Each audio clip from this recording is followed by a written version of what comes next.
Today, we will be walking through how to generate a reasonable compensation report.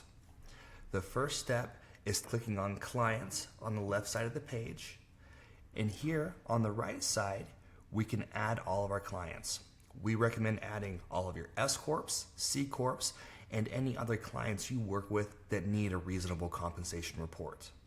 Once you have done this, you can either click on a client to generate a report, or from anywhere within the platform, you can click this new report button in the top right corner. After you do this, you'll select one of the clients that you've added and then click the next button.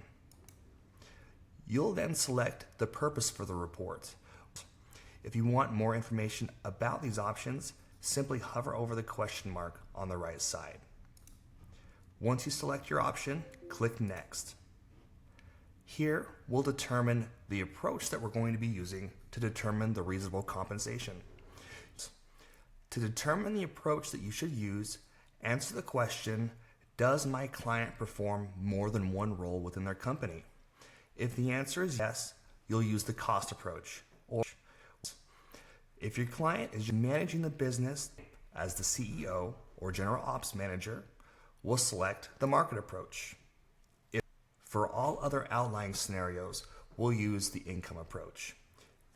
The income approach uses the value of the business to determine reasonable compensation and is rarely used.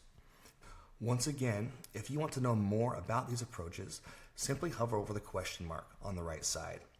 We'll use the cost approach for this example and click Next.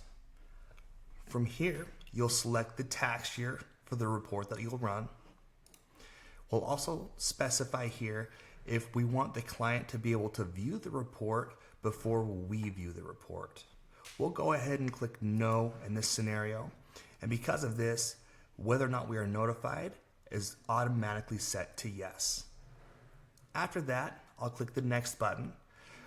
On this page, we'll be given different options of how to send the client the link that they need to complete the reasonable compensation interview.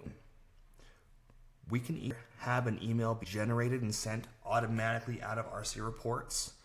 We can curate our own email and copy and paste this link into that email. Or if we click here to begin the interview, we will automatically be taken to the link to perform the interview. This is typically used when you're doing the interview for the client or with the client. In our next video, we'll be walking through the client interview and showing you exactly how to complete